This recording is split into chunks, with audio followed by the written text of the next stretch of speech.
Long, long ago, there lived a great Chinese empress who succeeded her brother, the Emperor Fuki. It was the age of giants, and the Empress Jaqua, for that was her name, was 25 feet high, nearly as tall as her brother. She was a wonderful woman and an able ruler. There is an interesting story of how she mended a part of the broken heavens and one of the terrestrial pillars which upheld the sky, both of which were damaged during a rebellion raised by one of King Fuki's subjects. The rebel's name was Kokai. He was 26 feet high. His body was entirely covered with hair, and his face was as black as iron. He was a wizard, and a very terrible character indeed. When the Emperor Fuki died, Kokai was bitten with the ambition to be Emperor of China, but his plan failed, and Jaqua, the dead emperor's sister, mounted the throne. Kokai was so angry at being thwarted in his desire that he raised a revolt. His first act was to employ the Water Devil, who caused a great flood to rush over the country. This swamped the poor people out of their homes, and when the Empress Jaqua saw the plight of her subjects and knew it was Kokai's fault, she declared war against him. Now Jaqua, the Empress, had two young warriors called Hako and Aiko, and the former she made general of the front forces. Hako was delighted that the Empress's choice should fall on him, and he prepared himself for battle. He took up the longest lance he could find and mounted a red horse, and was just about to set out when he heard someone galloping hard behind him and shouting, "Hop! Hako, stop! The general of the front forces must be I." He looked back and saw Aiko, his comrade, riding on a white horse, in the act of unsheathing a large sword to draw upon him. Hako's anger was kindled, and as he turned to face his rival, he cried, "Insolent wretch! I have been appointed by the Empress to lead the front forces to battle. Do you dare to stop me?" "Yes," answered Aiko. "I ought to lead the army. It is you who should follow me." At this bold reply, Hako's anger burst from a spark into a flame. At this bold reply, Hako's anger burst from a spark into a flame. "Dare you answer me thus? Take that!" And he lunged at him with his lance. But Aiko moved quickly aside, and at the same time, raising his sword, he wounded the head of the general's horse. Obliged to dismount, Hako was about to rush at his antagonist, when Aiko, as quick as lightning, tore from his breast the badge of commandership and galloped away. The action was so quick that Hako stood dazed, not knowing what to do. The Empress had been a spectator of the scene, and she could not but admire the quickness of the ambitious Aiko, and in order to pacify the rivals, she determined to appoint them both to the generalship of the front army. So Hako was made commander of the left wing of the front army, and Aiko of the right. 100,000 soldiers followed them and marched to put down the rebel Kokai.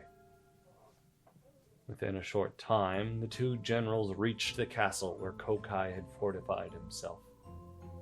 When aware of their approach, the wizard said, "I will blow these poor children away with one breath." He little thought how hard he would find the fight. With these words, Kokai seized an iron rod and mounted a black horse, and rushed forth like an angry tiger to meet his two foes. As the two young warriors saw him tearing down upon them, they said to each other, "We must not let him escape alive." And they attacked him from the right and from the left with sword and with lance.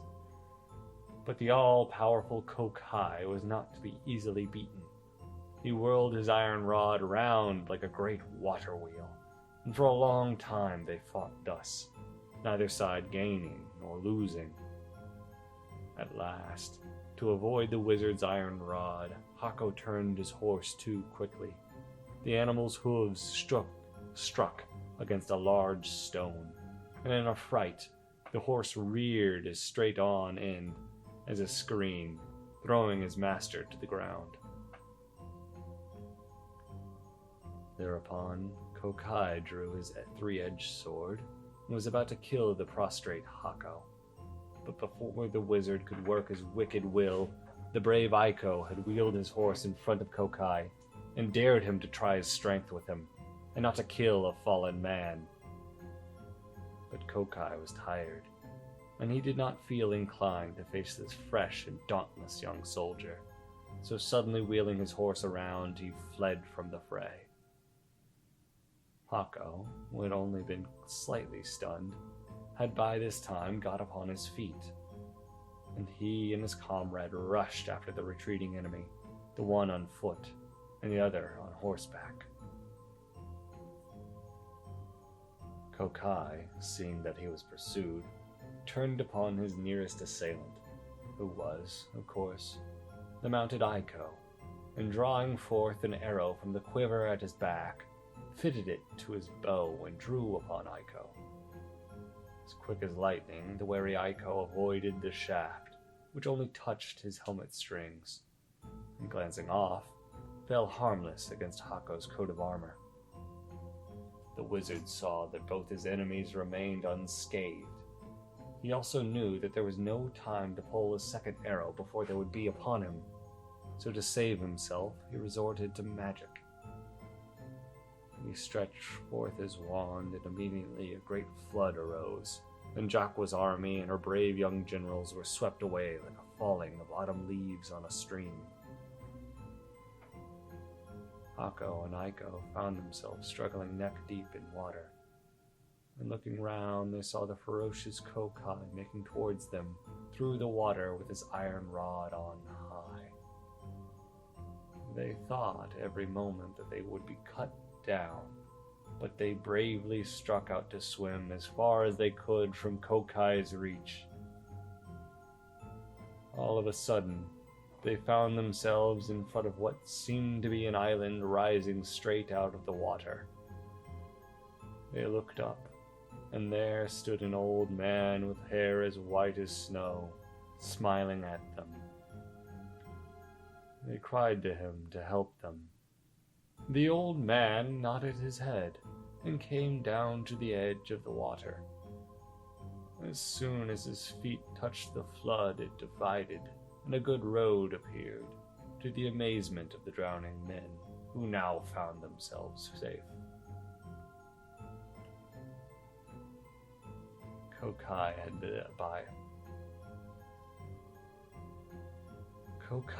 had by this time reached the island, which had risen as if by a miracle out of the water, and seeing his enemies thus saved, he was furious. He rushed through the water upon the old man, and it seemed as if he would surely be killed. But the old man appeared not in the least dismayed, and calmly awaited the wizard's onslaught. As Kokai drew near, the old man laughed aloud merrily, and turning into a large and beautiful white crane, flapped his wings and flew upwards into the heavens. When Hako and Aiko saw this, they knew that their deliverer was no human being, was perhaps a god in disguise, and they hoped later on to find out who the venerable old man was.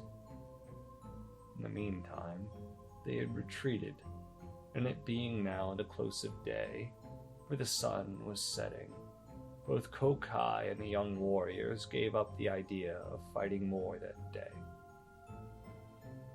That night, Hako and Aiko decided that it was useless to fight against the wizard Kokai, for he had supernatural powers, while they were only human. So they presented themselves before the Empress Jakra. After a long consultation, the Empress decided to ask the Fire King, Shikuyu, to help her against the rebel wizard, and to lead her army against him. Now Shikuyu, the Fire King, lived at the South Pole. It was the only safe place for him to be in, for he burnt up everything around him anywhere else. But it was impossible to burn up ice and snow. To look at, he was a giant, and stood 30 feet high. His face was just like marble, and his hair and beard long and as white as snow. His strength was stupendous, and he was master of all fire, just as Kokai was of water. Surely, thought the Empress, Shikuyu can conquer Kokai. So she sent Aiko to the South Pole to beg Shikuyu to take the war against Kokai into his own hands and conquer him once for all. The Fire King, on hearing the Empress's request, smiled and said, "That is an easy matter, to be sure. It was none other than I who came to your rescue when you and your companions were drowning in the flood raised by Kokai." Aiko was surprised at learning this. He thanked the Fire King for coming to the rescue in their dire need, and then besought him to return with him and lead the war and defeat the wicked Kokai. Shikuyu did as he was asked, and returned with Aiko to the Empress. She welcomed the Fire King cordially, and at once told him why she had sent for him, to ask him to be the generalissimo of her army. His reply was very reassuring. "Do not have any anxiety. I will certainly kill Kokai." Shikuyu then placed himself at the head of 30,000 soldiers, and with Hako and Aiko showing him the way, marched to the enemy's castle. The Fire King knew the secret of Kokai's power, and he now told all the soldiers to gather a certain kind of shrub. This they burned in large quantities, and each soldier was then ordered to fill a bag of the ashes thus obtained. Kokai, on the other hand, in his own conceit, thought that Shikuyu was of inferior power to himself, and he murmured angrily, "Even though you are the Fire King, I can soon extinguish you." Then he repeated an incantation, and the water floods rose and welled as high as mountains. Shikuyu, not in the least frightened, ordered his soldiers to scatter the ashes which he had caused them to make. Every man did as he was bid, and such was the power of the plant that they had burned, that as soon as the ashes mingled with the water, a stiff mud was formed, and they were all safe from drowning. Now Kokai the wizard was dismayed when he saw that the Fire King was superior in wisdom to himself, and his anger was so great that he rushed headlong towards the enemy. Aiko rode to meet him, and the two fought together for some time. They were well matched in a hand-to-hand combat. Hako, who was carefully watching the fray, saw that Aiko began to tire, and fearing that his companion would be killed, he took his place. But Kokai had tired as well, and feeling himself unable to hold out against Hako, he said artfully, "You are too magnanimous, thus to fight for your friend and run the risk of being killed. I will not hurt such a good man." And he pretended to retreat, turning away the head of his horse. His intention was to throw Hako off his guard and then to wheel around and take him by surprise. But Shikuyu understood the wily wizard, and he spoke at once. "You are a coward. You cannot deceive me." Saying this, the Fire King made a sign to the unwary Hako to attack him, Kokai now turned upon Shikuyu furiously, but he was tired and unable to fight well, and he soon received a wound in his shoulder. He now broke from the fray and tried to escape in earnest. While the fight between their leaders had been going on, the two armies had stood waiting for the issue. Shikuyu now turned and bade Jakwa's soldiers charge the enemy forces. This they did, and routed them with great slaughter, and the wizard barely escaped with his life. It was in vain that Kokai called upon the water devil to help him, for Shikuyu knew the counter-charm. The wizard found that the battle was against him. Mad with pain, for his wound began to trouble him, and frenzied with disappointment and fear, he dashed his head against the rocks of Mount Shu and died on the spot. There was an end of the wicked Kokai, but not of trouble in the Empress Jakwa's kingdom, as you shall see. The force with which the wizard fell against the rocks was so great that the mountain burst, and fire rushed out from the earth, and one of the pillars upholding the heavens was broken, so that one corner of the sky dropped till it touched the earth. Shikuyu, the Fire King, took up the body of the wizard and carried it to Empress Jakwa, who rejoiced greatly that her enemy was vanquished, and her generals victorious. She showered all manners of gifts and honors upon Shikuyu. But all this time fire was bursting from the mountain broken by the fall of Kokai. Whole villages were destroyed, rice fields burnt up, riverbeds filled with the burning lava, and the homeless people were in great distress. So the Empress left the capital as soon as she had rewarded the victor Shikuyu, and journeyed with all speed to the scene of disaster. She found that both heaven and earth had sustained damage, and the place was so dark that she had to light her lamp to find out the extent of the havoc that had been wrought. Having ascertained this, she set to work at repairs. To this end, she ordered her subjects to collect stones of 5 colors: blue, yellow, red, white, and black. When she had obtained these, she boiled them with a kind of porcelain in a large cauldron, and the mixture became a beautiful paste, and with this she knew that she could mend the sky. Now, all was ready. Summoning the clouds that were sailing ever so high above her head, she mounted them and rode heavensward, carrying in her hands the vase containing the paste made from the stones of 5 colors. She soon reached the corner of the sky that was broken, and applied the paste and mended it. Having done this, she turned her attention to the broken pillar, and with the legs of a very large tortoise she mended it. When this was finished, she mounted the clouds and descended to the earth, hoping to find that all was now right. But to her dismay, she found that it was still quite dark. Neither the sun shone by day nor the moon by night.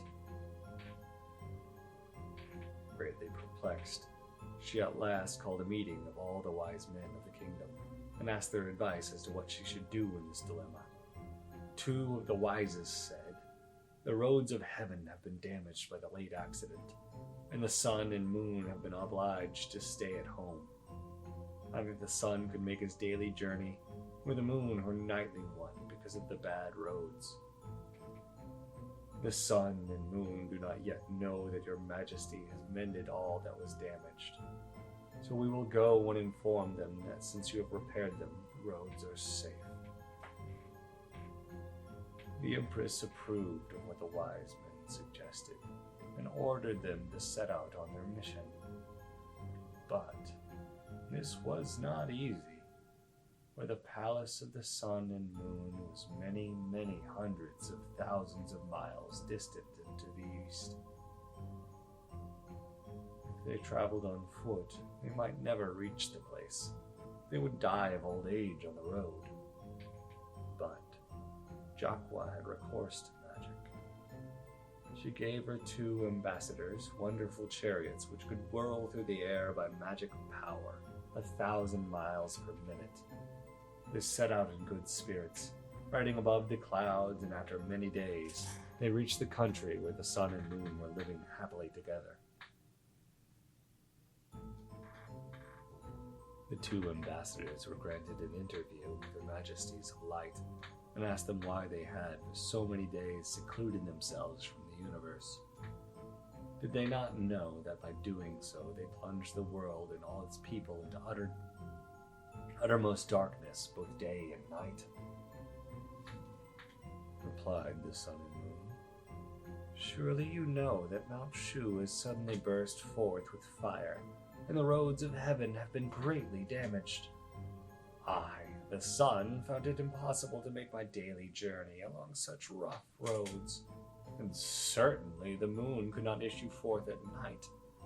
So we both retired into private life for a time. Then the two wise men bowed themselves to the ground and said, Our Empress Jaqua has already repaired the roads with the wonderful stones of 5 colors. So we beg to assure your majesties that the roads are just as they were before the eruption took place. But the sun and moon still hesitated, saying that they had heard one of the pillars of the heaven had been broken as well, and they feared that, even if the roads had been remade, it would still be dangerous for them to sally forth on their usual journeys. You need have no anxiety about the broken pillar, said the two ambassadors. Our Empress restored it with the legs of a great tortoise, and it is as firm as it ever was. Then the sun and moon appeared satisfied, and they both set out to try the roads. They found that what the Empress's deputies had told them was correct. After the examination of the heavenly roads, the sun and moon again gave light to the earth. All the people rejoiced greatly, and peace and prosperity were secured in China for a long time under the reign of the wise Empress Jaqua. The end.